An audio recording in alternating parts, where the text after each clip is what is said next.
పరిస్థితులలో కూడా కర్ణాటకకు డబ్బులు కట్టడానికి డబ్బులు లేవా? ఇదేనా సమైక్య రాష్ట్రంలో సమగ్ర అభివృద్ధి అంటే? బట్టిగా బ్యారేజ్ ఆ గోడలకు కట్టిన విడిచిపెట్టేది చూసి తమాషా పడన్నా అని చాలా తీవ్రమైన విమర్శలు చేశాను. మోకాళ్ళ మీద పరిగెత్తి కట్టిండి చంద్రబాబు నాయుడు అప్పుడు. ఆ కర్ణాటక చెల్లించాల్సిన కంపెన్సేషన్ ఏదైతుందో మోకాళ్ళ మీద ఉరికి నా దాడి తట్టుకోలేక కంటిన్యూగా పెట్టిన. దాని తర్వాత చంద్రబాబు నాయుడు పార్టీకి సంబంధించిన ఎమ్మెల్యేనే ఆర్డీఎస్ దగ్గర బాంబులు పెట్టి పేల్చేయడం, అది మీ అందరికీ కూడా తెలుసు. బాంబులు పెట్టి పేల్చడం 2 సార్లు 3 సార్లు పేల్చారు. నేను ఫస్ట్ ఉద్యమంలో తెలంగాణ ఉద్యమం స్టార్ట్ అయిన తర్వాత నేను ఎంచుకున్న ఎజెండా, నా ఎజెండాలో మొదటి పాదయాత్ర నేను చేసినటువంటిది జోగులాంబ టు గద్వాల పాదయాత్ర చేసిన. ఈ అన్యాయం సంగతి ఏంది అని దాన్ని ప్రజలలో ఎండగట్టాలని చెప్పి, గవర్నమెంట్ కూడా ఒత్తిడి తేవాలని చెప్పి, ఎందుకు తెలంగాణ ఉద్యమం చేస్తున్నామనేది లోకానికి తెలియాలని చెప్పి నేను జోగులాంబ టు గద్వాల పాదయాత్ర చేసిన. దాన్ని మొత్తం అసలు కంప్లీట్ 80,000 ఎకరాలకు బారాల్సినటువంటి ఆ ఆర్డీఎస్ కెనాలు 15,000 ఎకరాలు, 10,000 ఎకరాలు, 20,000 ఎకరాలకు వచ్చింది, తగ్గిపోయింది. అడిగే నాతుడు లేడు. నేను అంతకు ముందే, పాదయాత్ర కన్నా ముందే స్వయంగా మేమందరం జిల్లా మహబూబ్నగర్ జిల్లా నాయకులు నేను కలిసి ఆర్డీఎస్ హెడ్ వర్క్స్ ఎక్కడ ఉంటాయంటే కర్ణాటకలో ఉంటాయి, రాయచూరు దగ్గర. అక్కడ దాకా పోయి మొత్తం ఆశాంతం ఆ కాలువ పొడవుతో తిరిగి అర్థం చేసుకొని ఆ తర్వాతనే నేను గద్వాల మన ఆలంపూర్ టు గద్వాల పాదయాత్ర పెట్టినాం. తిరిగి దాన్ని ఎక్స్పోజ్ చేసినాం. అప్పుడు అక్కడ గొడవ చేస్తే మళ్ళీ అప్పుడు జూరాల లింక్ కెనాల్ని మొదలుపెట్టింది చంద్రబాబు నాయుడు. జూరాల టు ఆర్డీఎస్కు లింక్ కెనాల్ అని మళ్ళీ డ్రామా కట్టి, అంటే ప్రతిసారి ఏమార్చడము తెలంగాణ ప్రజలను ఒక రకమైన దగా చేయటం తప్ప రాలే, ఒక డ్రాప్ వాటర్ రాలే, ఎప్పుడు రాలే. సరే కొట్లాడుతూ పోయినాం, ప్రజలు బాగా కలిసి వచ్చిండ్రు, సందర్భం కలిసి వచ్చింది, తెలంగాణ అదృష్టం బాగుంది, తెలంగాణ రాష్ట్రం ఏర్పడింది.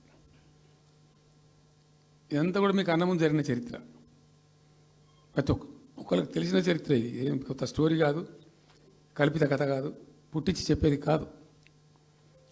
పాలమూరు జిల్లా యొక్క దరిద్రం, ఆ దరిద్రంలోకి పాలమూరు నెట్టివేయబడ్డ పరిస్థితి. నేను అందుకే ఊకే మొత్తుకునేది కదా, తెలంగాణ వెనుకబడ్డ ప్రాంతం కాదు, వెనుక పడేయబడ్డ ప్రాంతం, వెనుకకు నెట్టివేయబడ్డ ప్రాంతం అని చాలాసార్లు చెప్పేది. నేను వందల ఉపన్యాసాలలో చెప్పిన. అది ప్రూవ్ టు బి కరెక్ట్.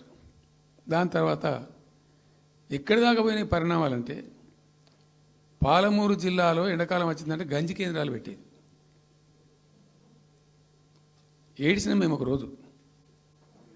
గంజి కేంద్రాలతోని పాలమూరు, ఎందుకంటే యువకులంతా పాపం వలస ఉన్న ముసలి వాళ్ళు చచ్చిపోడు, తిండి దొరకక, దానికి గంజి కేంద్రాలు పెట్టి కమ్యూనిస్ట్ పార్టీలు వాళ్ళు వచ్చేది కొంత అడావుడు చేసి ప్రజలకు కొంత గంజి పోసే ప్రయత్నం. చివరి గంజి కేంద్రాలు పెట్టే స్థాయికి దిగజారిపోయింది పాలమూరు. కృష్ణా నది 300 కిలోమీటర్లు పారే జిల్లాలో చాలా దారుణం పోయింది. లివ్వా అంటే కేటాయింపులు ఉన్నాయి, పత ఉంది, కార్ఖానా ఉంది, అప్పర్ కృష్ణా పేరుంది, తుంగభద్ర కాలువ పేరుంది, రకరకాల బీమా ప్రాజెక్టు పేరుంది, అన్నీ ఉంటాయి. కానీ ఇవి రాదు. చూడడానికి మళ్ళీ ముఖ్యమంత్రి దత్తతలో ఉంటుంది, కానీ రాదు, ఏమీ రాలే. ఇంకా అందంగా ఈ ప్రాజెక్టులను, నేను కూడా అప్పుడు తెలుగుదేశం పార్టీలో పనిచేసిన కదా, ఈ ప్రాజెక్టులకు పెండింగ్ ప్రాజెక్టులను పేరు పెట్టిన ఒక టైటిల్ గొప్పతనంలాగా పెండింగ్ ప్రాజెక్టుల జాబితాలో వాటిని తోసేసి పాలమూరున ఆ గతికి తెచ్చిండ్రు. సరే రాష్ట్రం వచ్చింది. వచ్చిన తర్వాత జరిగింది ఏంది, టోటల్గా మేము సమీక్ష చేసుకున్నాం. గోదావరి ఏంది, గొంగడ ఏంది, కృష్ణ అయింది, మనకు రావాల్సిన వాటా అయింది, దగా జరిగింది ఎక్కడ, ఎట్లా సరిదిద్దాలా, ఎట్లా మన ప్రయాణం ముందుకు పోవాలా, ఏం జరగాలి అని ఆలోచన చేసినాం. చాలా తీవ్రమైనటువంటి మదన పడ్డాం. టాప్ ప్రయారిటీలో ఈ జిల్లా ఆదుకోవాలి మనం. అత్యంత భయంకరమైన కరువు ఉంది ఇక్కడ, కొంచెం లైన్లో పెట్టుకోవాలి. ఇప్పుడు మన సొంత రాష్ట్రం కాబట్టి మనకు ఆ ఇబ్బందులు ఉన్నాయని చెప్పి మా ప్రస్థానం ప్రారంభించాం. మొట్టమొదలు యుద్ధ ప్రాతిపదికన ఏవైతే పెండింగ్ ప్రాజెక్టులను పెట్టినరో వాటిని రన్నింగ్ చేసినాం వాటిని అన్నిటికని. నెట్టెంపాడు కావచ్చు, భీమా కావచ్చు, కల్వకుర్తి కావచ్చు, అన్నిటిని కూడా బ్రహ్మాండంగా లైన్లోకి తెచ్చినాం. తెచ్చి స్టార్ట్ చేసినాం.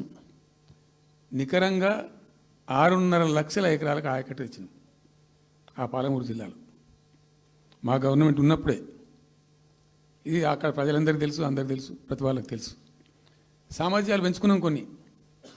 నెట్టెంపాడులో భాగంగా ఒకటి రేలంపాడు రిజర్వాయర్ ఉంటుంది. అది జస్ట్ 1.5 TMs, 1/4 to 2 TMs అది ఉండే.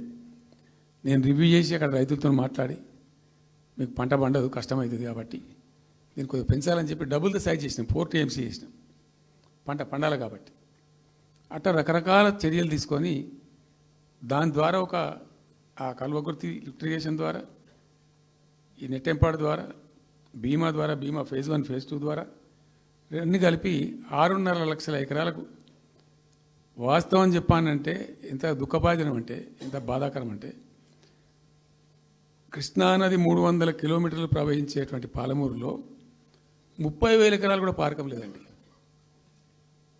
RDS అన్ని కలిపి లేదు, అసలు రావు, నీళ్ళు రావు, కాలువ లేదు, పొలం లేదు, ఏం లేదు. అందుకే అది వలసల జిల్లా అని పేరు ఎందుకు వచ్చింది పాలమూరుకు? ఎందుకు వలస పోతారు ప్రజలు? ఎంత కంపల్సరీ ఉంటే పోతారు, ఎంత దుఃఖం ఉంటే పోతారు, ఎంత బాధ ఉంటే పోతారు. ఆ విధంగా ఒక 6.5 లక్షల ఎకరాలు దానికి తెచ్చినాం. మిషన్ కాకతీయలో కొద్దిగా ప్రయారిటీ పెట్టి, భౌగోళికంగా బాగా విశాలంగా ఉండే జిల్లా కాబట్టి ఇప్పుడు కొత్త జిల్లాలు తీసుకున్నాం, కానీ ఆ రోజు అది పెద్ద జిల్లా. దానికి మిషన్ కాకతీయలో టాప్ ప్రయారిటీ ఇచ్చి మైనర్ ఇరిగేషన్ చెరువులు మొత్తాన్ని పోయినాయి ఇక అమ్ముకున్నారు, అబాండనైనాయి. మిగిలిన వాటిని కొన్ని సామర్థ్యాలు పెంచి ఒక పద్ధతికి తెచ్చినాం. అదో 1,20,000, 1,50,000 ఎకరాలకు అది దోహదపడ్డది. చెక్ డ్యాములు కూడా కట్టుకున్నాం, చాలా వాగుల మీద 100ల కొద్ది చెక్ డ్యాములు కట్టినాం. ఇవన్నీ కూడా మీ కళ్ళ ముందే జరిగినాయి, మీ అందరికీ కూడా తెలుసు.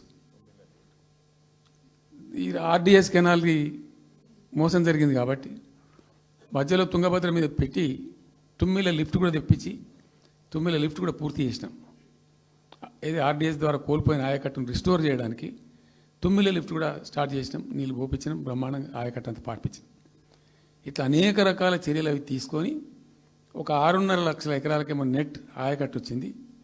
ఇండైరెక్ట్ ఆయకట్టేమో భూగర్భ జలాలు పెంచడానికి కట్టిన చెక్ డ్యాములు, మైనర్ ఇరిగేషన్ బాగు చేయడం, దాని ద్వారా కూడా 1,50,000 ఎకరాలకు వచ్చింది. ఆ తదనంతరం మరి మనం ఎట్లా ముందుకోవాలా, ఏం చేద్దామని చెప్పి ఈ రంగారెడ్డి జిల్లా కూడా వాళ్ళు పాపం కృష్ణా బేసినే, ప్రతి డ్రాప్ రంగారెడ్డిలో పడే ప్రతి వర్షం చుక్క కృష్ణానదికి పోతుంది, ఇంకెక్కడికి పోదు. నల్లగొండ జిల్లాలో కురిసే ప్రతి వర్షం చుక్క కూడా కృష్ణానదికి పోతుంది. 100% ఈ 3 జిల్లాలు కూడా నల్లగొండ, రంగారెడ్డి, పాలమూరు ఇవి 100% కృష్ణ బేసిన్లో ఉన్నాయి. మనము ఏదైతే మనకు కేటాయించిండ్రో ప్రాజెక్ట్ వైజ్ అనో ఇంకోటనో కంబైన్డ్ స్టేట్ ఉన్నప్పుడు జరిగినటువంటి మోసం నుంచి బయటికి రావాలంటే మనం రాష్ట్రం ఏర్పడ్డ తర్వాత కొట్లాడాలి, మన వాట మనం సాధించాలి. రివిజన్, కృష్ణా జలాల యొక్క పునఃపంపిణీ మీద ట్రిబ్యునల్ వేయించుకోవాలి, రివిజన్ పెట్టియాలి అని ఒక స్ట్రాటజీ పెట్టి దాన్ని కొట్లాను. సరే, ఇందాక నేను చెప్పినట్టు దేవుని దయ వల్ల తెలంగాణ రాష్ట్రం వచ్చింది. ఈ ప్రాజెక్టు కంప్లీట్ చేస్తూనే పాలమూరు రంగారెడ్డి ఎత్తిపోతల పథకానికి శ్రీకారం చుట్టాం. యాక్చువల్ ఫ్యాక్ట్ ఏంది, పాలమూరు రంగారెడ్డికి మేము ఆ రోజు మనసులో ఇంటర్నల్గా మాట్లాడుకొని డిపార్ట్మెంట్ కావచ్చు, క్యాబినెట్ కావచ్చు, విత్ ఇన్ ద పార్టీ కావచ్చు, ఆ జిల్లాల నాయకులతో కావచ్చు, మా స్ట్రాటజీ ఏంది, పాలమూరు రంగారెడ్డి ఎత్తిపోతల పథకానికి 170 TMs తీసుకోవాలి. This was the strategy of BRS government. ఎక్కడి నుంచి తీసుకోవాలా, అనేక ఆంక్షలు, మాటలు బట్టి డైలాగులు, ఏపీ నుంచి వచ్చే వ్యతిరేకత, ఇవన్నీ దృష్టిలో పెట్టుకొని ఏం చేసినాం, నికరంగా లెక్కలు తెప్పించినాం. ఈ మహబూబ్ నగర్ జిల్లాలో మైనర్ ఇరిగేషన్లో పాత చెరువులు ఏవైతే బచావ్ అవుతున్నప్పుడు లెక్క పెట్టినటువంటి చెరువులు ఏవైతే ఉన్నాయో, ఉన్నాయన్నీ మాయమైనవి, వాటి సామర్థ్యం ఆ రోజు ఎంత, ఇవాళ నెట్ సామర్థ్యం ఎంత అని లెక్కలు తీసి కేంద్రానికి సమర్పించి ఒక 45 TMs దానికి కేటాయించింది ఆ రోజు మేము ఎంత అంటే 90.81 TMC. 90.81 పాలమూరు రంగారెడ్డికి మేము కేటాయించింది ఆ రోజుకు. అయితే 170 ఎట్లా అంటే మరి మాకు ఇంకా వాటా వస్తుంది కదా.